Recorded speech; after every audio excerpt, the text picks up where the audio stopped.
याद रखो मेरे प्यारे साथियों, आप कब्र में जाएंगे वहां भी ये कुरान आपके काम आएगा। कब्र में सवाल पूछा जाएगा, मुनकर नकीर सवाल पूछेंगे, मन रब्बू का, तेरा रब कौन है? मन नबियों का, तेरे नबी कौन है? मां दीनों का, तेरा दीन क्या है? 3 सवाल होगा कब्र में, 3 सवाल होगा। और माफ करना, इन तीनों सवालों का जवाब मैथमेटिक्स की किताबों में नहीं मिलेगा, साइंस और जियोग्राफी की किताबों में नहीं मिलेगा, हिस्ट्री की किताबों में नहीं मिलेगा, भूगोल की किताबों में नहीं मिलेगा। इन तीनों सवालों का जवाब कहां मिलेगा? जब मोमिन सही जवाब देगा, मेरा रब अल्लाह है, मेरे नबी मोहम्मद सल्लल्लाहु अलैहि वसल्लम है, मेरा दीन इस्लाम है, तो फरिश्ता पूछेगा वमा युद्री का, तुझे इन तीनों सवालों का जवाब कैसे पता चला? तो बंदा कहेगा करा तो किताब अल्लाही फ़आमनतु बिही वसद्दक़तु, मैंने कुरान को पढ़ा था, मैं कुरान पर ईमान लाया था, मैंने कुरान को सच माना था, कुरान के जरिए मुझे इन तीनों सवालों का जवाब मिला है। मेरे प्यारे साथियों, ये कुरान कब्र में भी आपके काम आएगा। औलाद के लिए मेहनत करने वालों, अपनी औलाद को सुख देने के लिए हराम की जायदाद पर कब्जा करने वालों, दूसरों की जमीन हड़पने वालों, सूद और ब्याज का पैसा अपने घर में ला करके अपनी औलाद को पालने वालों, तुम भी कान खोल करके सुन लो, कयामत के दिन ये औलाद भी तुम्हारे काम नहीं आएगी, औलाद भी काम नहीं आएगी। कुरान कहता है यौम यफिरुल मरउ मिन अखी व उम्मिही व अबी व साहिबतिही व बनी, कयामत के दिन इंसान अपनी माँ को देख करके भागेगा, अपने बाप को देख करके भागेगा, अपनी बीवी को छोड़ करके भागेगा, अपने भाई को छोड़ करके भागेगा, अपनी बीवी बच्चों को छोड़ करके भागेगा, अपनी औलाद को छोड़ करके भागेगा। क्यों भागेगा? लिकुल्लि इम्रिइम मिनहुम यौमइज़िन शानु युग़नी, इसलिए कि कयामत के दिन किसी के पास इतनी फुर्सत नहीं होगी कि वो दूसरे का हाल चाल ले। कयामत के दिन तो नफ्सी नफ्सी का आलम होगा, हर इंसान को अपनी पड़ी होगी, वहां औलाद भी आपके काम नहीं आएगी। लेकिन एक चीज कयामत के दिन भी काम आएगी। कौन सी चीज? अल्लाह के नबी फरमाते हैं इक़राउल कुरान, ओ लोगो कुरान पढ़ा करो, फ़इन्नहु याती यौमल क़ियामति शफ़ीउन लिअस्हाबिही, इसलिए कि कयामत के दिन कुरान आएगा, तुम्हारे हक में सिफारिश करेगा, कुरान तुम्हारे लिए लड़ेगा अल्लाह की बारगाह में और कहेगा अल्लाह, जब दुनिया रात में सोया करती थी, तेरा ये बंदा रात में कुरान पढ़ा करता था, जब दुनिया दिन में काम और धंधे में लगी रहती थी, ये बंदा खाली टाइम में कुरान पढ़ा करता था, कुरान आपके लिए लड़ेगा और कुरान आपके लिए हुज्जत बनेगा, दलील बनेगा कयामत के दिन। रमजान का महीना कुरान का महीना है मेरे साथ, कोशिश करो। मैं ये नहीं कहता कि आप इतना कुरान खत्म कर लो, मैं ये नहीं कहता कि आप डेली एक कुरान खत्म कर लो, वो सबके बस की बात नहीं। उलमा ने यह भी लिखा है 3 दिन से कम टाइम में कुरान खत्म करना मना है, मगर रमजान का महीना या और कोई ऐसा टाइम जिसमें ज्यादा नेकी करने का हुक्म दिया गया है, उसमें आपको मना नहीं है। उसमें आप अगर चाहे तो रमजान में डेली आप एक कुरान खत्म कर सकते, बल्कि बाज़ उलमा बाज़ अइम्मा से साबित है कि वो रमजान में डेली एक कुरान खत्म करते थे। आम दिनों में मना है कि 3 दिन से कम टाइम में कुरान खत्म ना किया जाए, ताकि बहुत जल्दी जल्दी कुरान ना पढ़ा जाए, कुरान को समझ के पढ़ा जाए। मगर रमजान के महीने में आप जितनी स्पीड के साथ और जितना ज्यादा कुरान पढ़ें, कोई हरज की बात नहीं। आप तिलावत सही करें, अच्छे अंदाज में करें, जल्दबाजी के चक्कर में कुरान का माना और मतलब ना खराब करें। लेकिन अगर आप जितना भी पढ़ सकते हैं कुरान ज़्यादा ज़्यादा पढ़ें। मैं एक आपको तरीका बताता हूँ। हमारे यहाँ जो वो कुरान होता है हाफिजी कुरान, जिसमें से हमारे हाफिज लोग कुरान देख करके याद करते हैं। अगर आप उस कुरान को अपने सामने रखें, उसमें एक पारे में 20 पेज होते हैं। आपको क्या करना है? हर नमाज के पहले अजान हुई जोहर की, अल्लाहु अकबर, आप मस्जिद में पहुंच जाओ और अजान के बाद आप मस्जिद में पहले 2 रकात सुन्नत पढ़ लो और बैठ करके 2 पेज आप उसको पढ़ लो। सिर्फ 2 पेज। 2 पेज पढ़ने में 5 मिनट लगेगा आपको। हाफिजी कुरान की बात कर रहा हूं, जो 16 लाइन का 15 लाइन का आता है, आयत पर शुरू होता है, आयत पर खत्म होता है, उस कुरान की बात कर रहा हूं। 2 पेज आपने पढ़ लिया नमाज के पहले। अब जोहर की नमाज आपने पढ़ी, जोहर की नमाज के बाद सुन्नत आपने पढ़ लिया, 2 रकात या 4 रकात, जितनी भी अल्लाह ने आपको तौफीक दी। उसके बाद आप बैठे हैं मस्जिद में, अब फिर कुरान खोलिए और 2 पेज और पढ़ लीजिए। 2 पेज नमाज के पहले, 2 पेज नमाज के बाद, 4 पेज हो गए। ऐसा ही आप 5 टाइम की नमाज में कर लीजिए। सिर्फ इतना कर लीजिए आप रमजान में कि हर नमाज के पहले 2 पेज पढ़ना है, हर नमाज के बाद 2 पेज पढ़ना है। 5 टाइम की नमाज में आपके 20 पेज हो जाएंगे। एक पारा आपका आराम से डेली, आप कोई एक्स्ट्रा टाइम आपको नहीं निकालना पड़ा। 5 मिनट आपने नमाज के पहले निकाला, 5 मिनट नमाज के बाद निकाला। आप हर नमाज के बाद इस तरीके से भी करेंगे, एक्स्ट्रा टाइम नहीं भी निकालेंगे तो कम से कम एक कुरान तो आप रमजान में खत्म कर लेंगे इंशाअल्लाह। ये एक मैं तरीका आपको बता रहा हूं। रमजान कुरान का महीना है मेरे साथियों, तवज्जो दो। और 2 तरीके की तिलावत करो रमजान में। एक तिलावत तो ये वाली कर लो कि बस पढ़ना है, सिर्फ पढ़ोगे तब भी सवाब मिलेगा। और एक तिलावत और करो कि समझ करके पढ़ना है। अल्हम्दुलिल्लाहि रब्बिल आलमीन। अब ये आयत आपने पढ़ी, अब नीचे तर्जमा पढ़ लो। तमाम तारीफें अल्लाह के लिए हैं जो सारे जहान का रब है। फिर हो सके तो कोई तफसीर पढ़ लो, तफसीर इब्ने कसीर आती है उर्दू में, वो देख लो। अहसनुल बयान उर्दू की बहुत अच्छी तफसीर है, उसको देख लो। अगर कोई किताब नहीं पढ़ सकते, मोबाइल पर ऐप आता है तफसीर का, अहसनुल बयान का ऐप भी आता है, ऐप से पढ़ लो। धीरे धीरे एक एक आयत की तफसीर जितना टाइम निकाल सकते हो पढ़ो।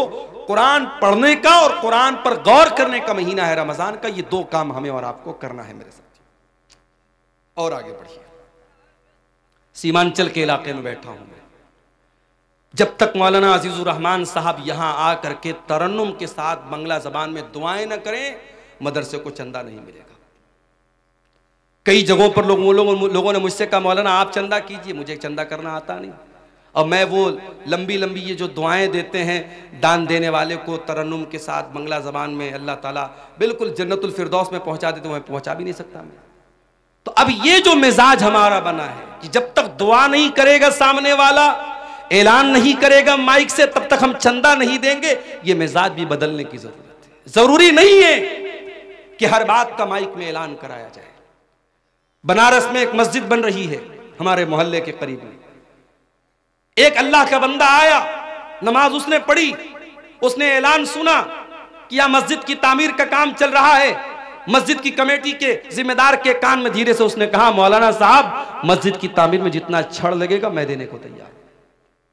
कोई ऐलान नहीं हुआ, कोई माइक पर लंबी चौड़ी दुआएं उसके लिए नहीं की गई। उसके दिल में अल्लाह ने यह बात डाली मस्जिद बन रही है, जितना छड़ लगेगा मेरी तरफ से लगेगा, जितना सरिया लगेगा मेरी तरफ से लगेगा। कोई अल्लाह का बंदा आता है कहता जितने सीमेंट लगेंगे मैं दे दूंगा। काम इस तरीके से होता है मेरे प्यारे साथियों। आज हमारे अंदर अगर किसी चीज की कमी है तो इखलास की कमी है। किसी गरीब को राशन का किट भी हम देते हैं ना तो फोटो खींचते हैं और अखबार में डालते हैं कि हमने एक गरीब की मदद की। गरीब की मदद तुमने क्या की? तुमने गरीब की इज्जत को नीलाम कर दिया। जिस गरीब को तुमने कैमरे के सामने फोटो खींच करके मीडिया पे डाला है, उस गरीब की क्या इज्जत नहीं है? क्या उसकी कोई इज्जत नफ्स नहीं, उसकी कोई खुददारी नहीं है? किसी की मदद करने के नाम पे उसकी इज्जत को नीलाम करते हो। किसी जमाने में मुहावरा तक कहावत थी नेकी कर दरिया में डाल, अब कहावत बदल गई। अब नेकी कर फेसबुक पर डाल, नेकी कर यूट्यूब पर डाल, नेकी कर स्टेटस पे डाल। अब तो साहब खाने काबा का तवाफ भी हो रहा तो वहां भी सेल्फी ले रहे हैं। अब एक ही चीज की सेल्फी बची है, अब्बा मर जाएं तो उनकी लाश के साथ भी सेल्फी ली जाए। अब वो भी लोग लेना शुरू कर दिए हैं, अपने मरे हुए बाप के साथ भी लोग सेल्फी ले रहे हैं। अल्लाह माफ करे हम सब। नुमाइश का दौर है, शोहरत का दौर है, रियाकारी का दौर है।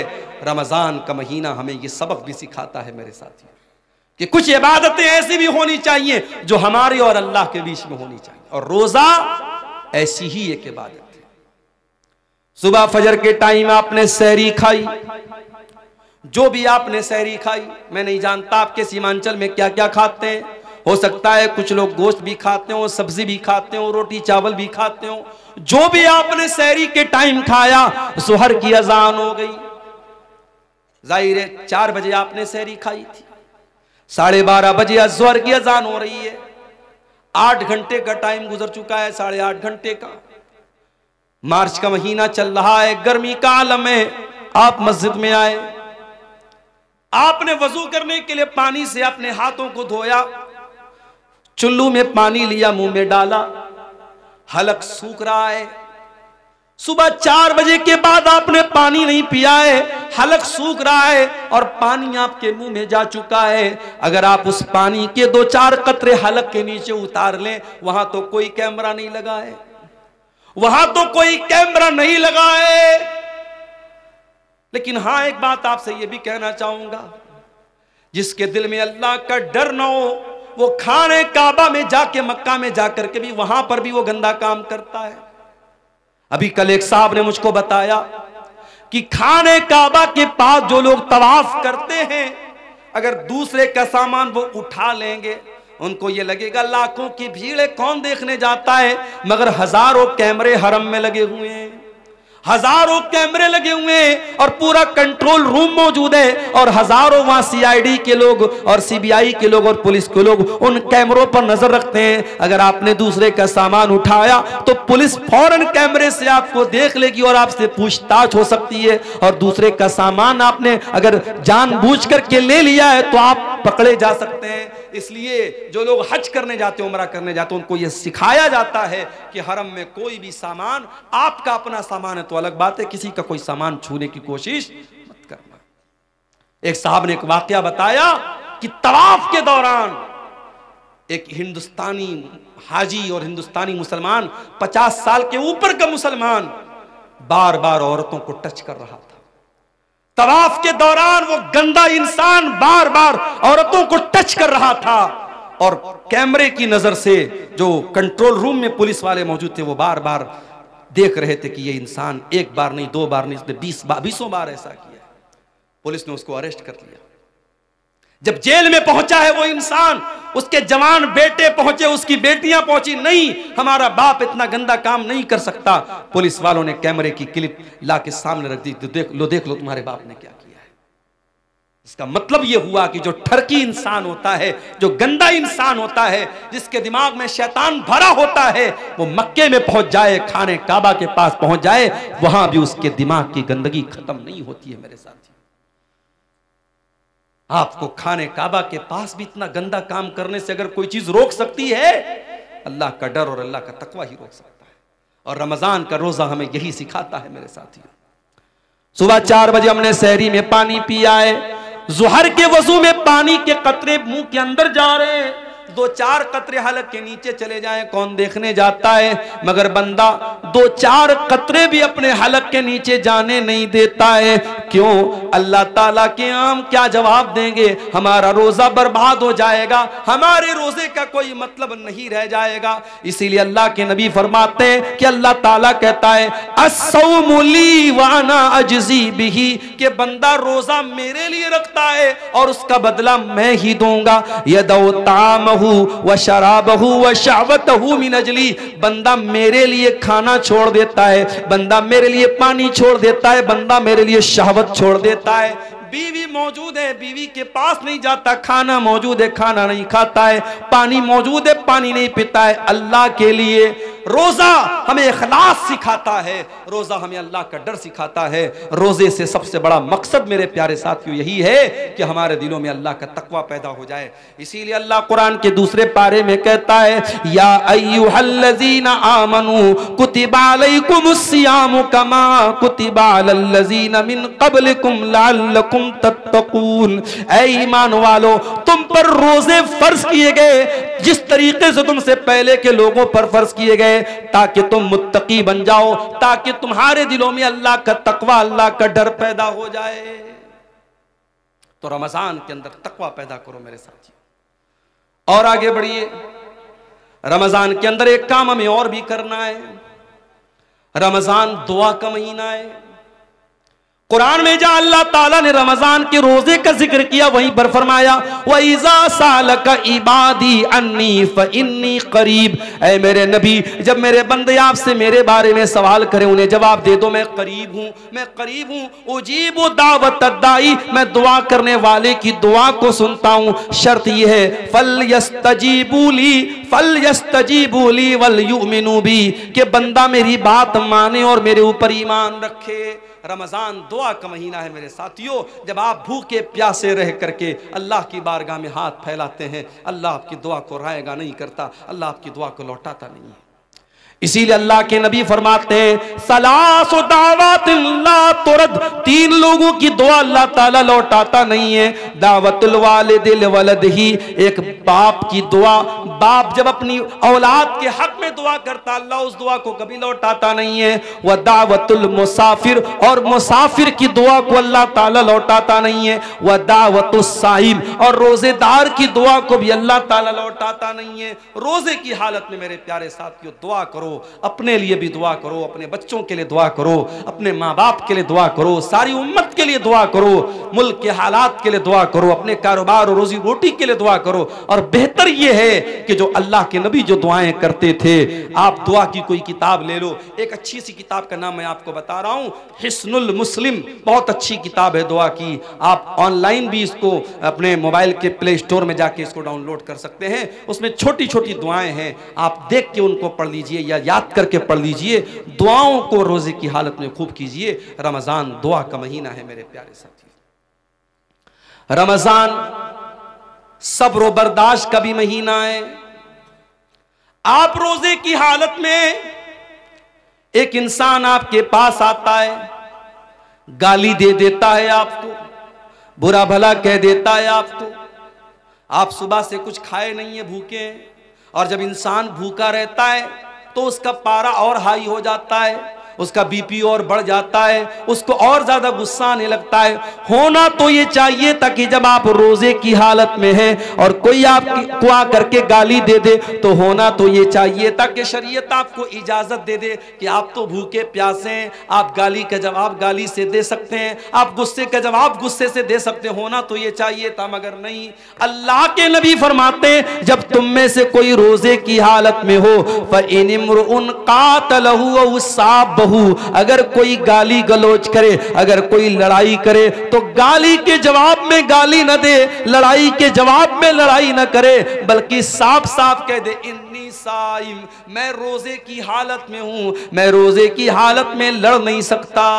ओ लोगों जो रोजे की हालत में गाली गलोच करते हो, ओ लोगों जो रोजे की हालत में लोगों से लड़ाई झगड़े करते हो, खबरदार खबरदार, तुमने रोजे का मतलब ही नहीं समझा। रोजा सिर्फ खाने से रुकने का नाम नहीं, पानी से रुकने का नाम नहीं। अल्लाह के नबी फरमाते हैं मल्लम यदा कौल ज़ूर वल अमल बिही, जो झूठी बात को अपनी जबान से निकालता है और झूठी बात पर अमल करता है, फलैसा लिल्लाहि हाजतुन, तो अल्लाह को कोई जरूरत नहीं कि वो अपना खाना छोड़ दे, पानी छोड़ दे।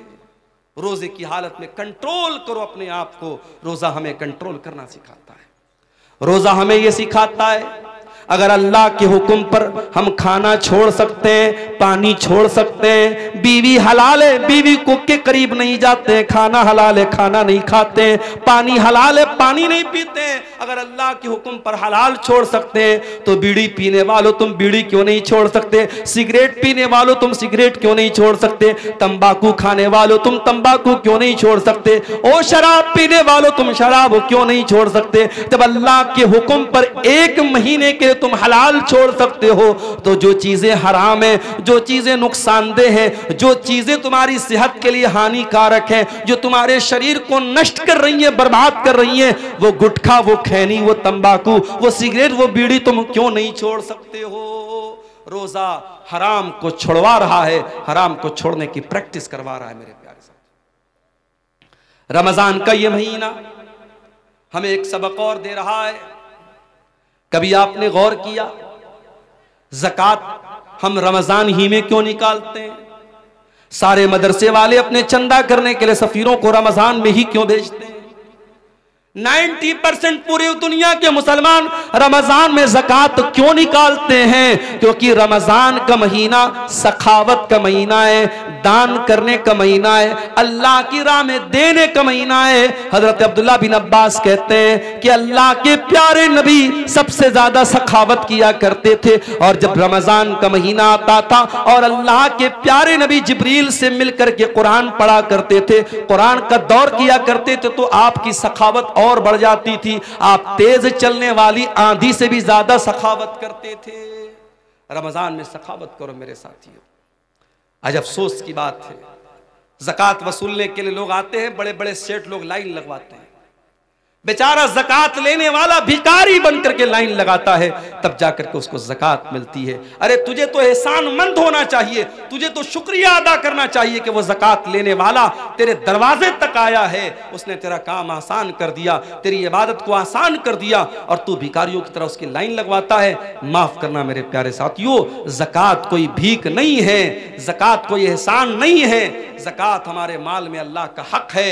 हम जो माल कमाते हैं उस माल की, हमारे माल पर 2.5% जो ज़कात हम देते हैं वो माल में अल्लाह का हक है। और रमज़ान में हमें कोशिश ये करनी चाहिए कि अपने माल की ज़कात हम निकाल दें, और ज़कात के अलावा भी हम सदका खैरात करें, क्योंकि हमारे प्यारे नबी सल्लल्लाहु अलैहि वसल्लम इस महीने में कसरत से सदका और खैरात किया करते थे। रमज़ान का ये महीना एक सबक हमें और भी देता है।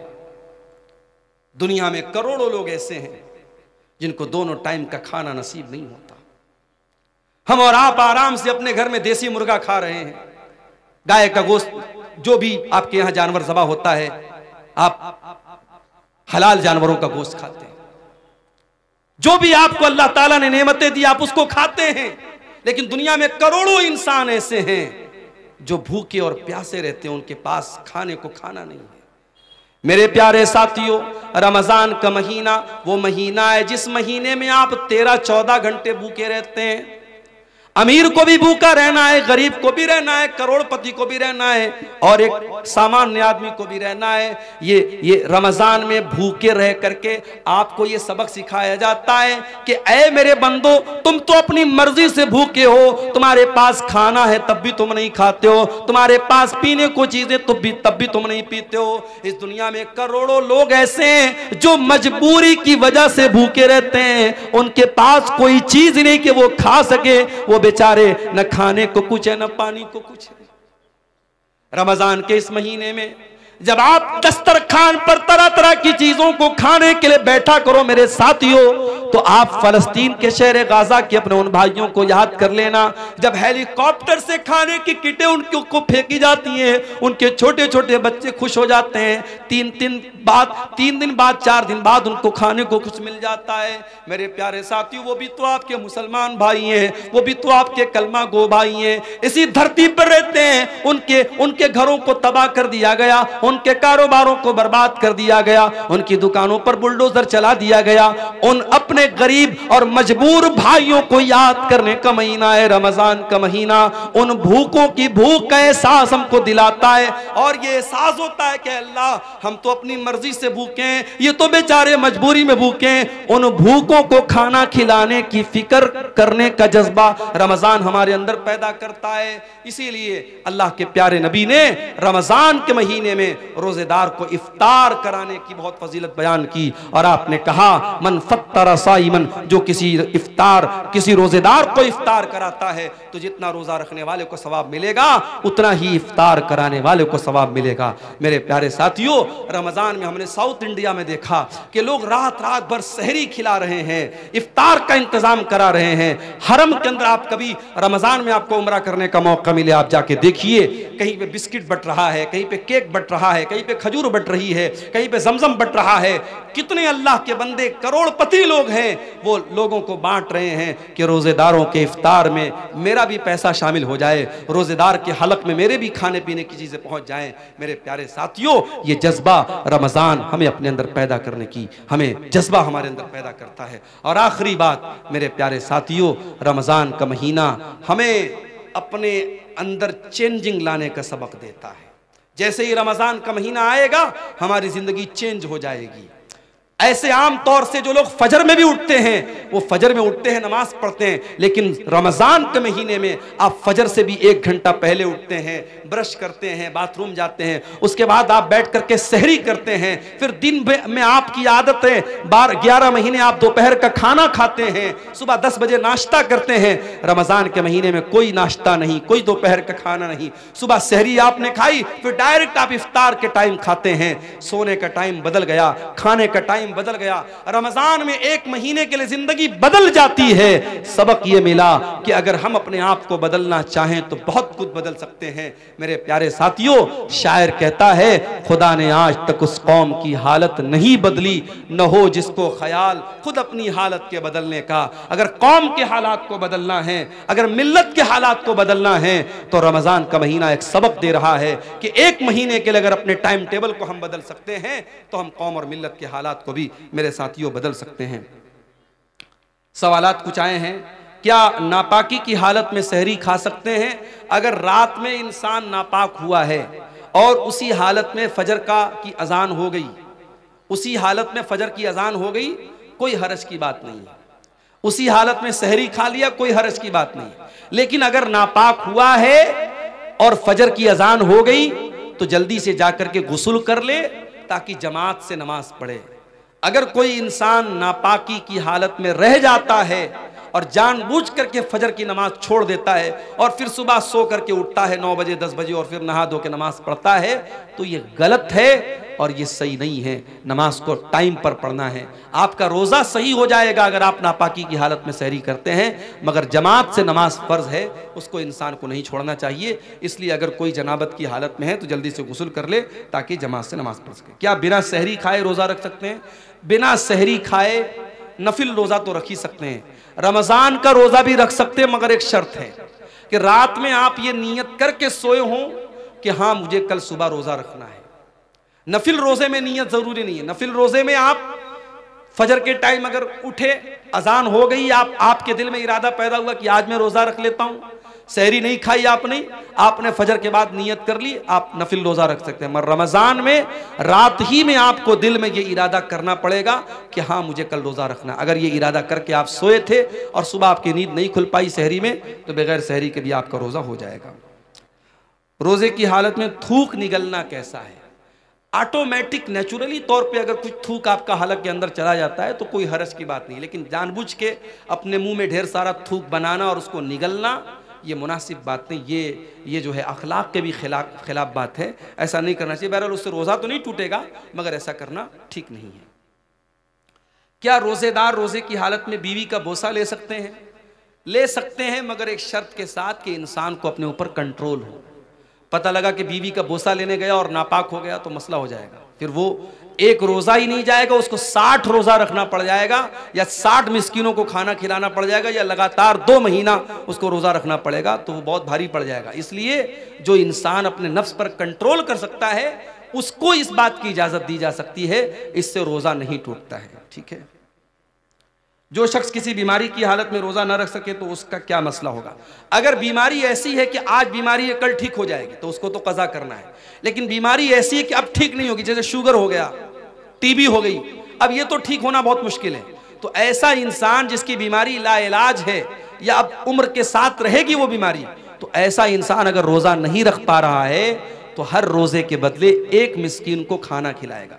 एक मिस्कीन को 2 टाइम का खाना उसको खिलाना रहेगा। बेहतर यह कि खाना खिला दे या 2 टाइम के खाने का जो अनाज है वो अनाज दे दे।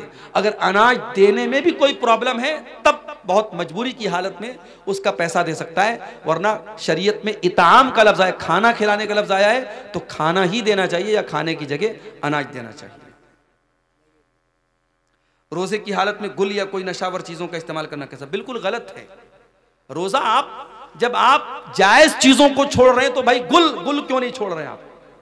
कोई कह रहा है कि साहब हम गुल इसलिए करते हैं पेट साफ होता है, अरे भाई किसी और चीज से साफ कर लो अपना पेट, गुल से मत साफ करो। और गुल एक ऐसी चीज होती है कि कुछ ना कुछ उसका असर मुंह के अंदर महसूस होता है। तो रोजे की हालत बहुत अगर आपकी मजबूरी है तो आप सुबह सहरी के पहले जो है यानी फजर के पहले आप कर लीजिए, वो भी उस सूरत में जब गुल के अंदर नशा ना हो। अगर गुल के अंदर किसी तरीके का नशा है तो रोजे के पहले या रोजे के बाद में या रोजे की हालत में किसी भी सूरत में वो सही नहीं है।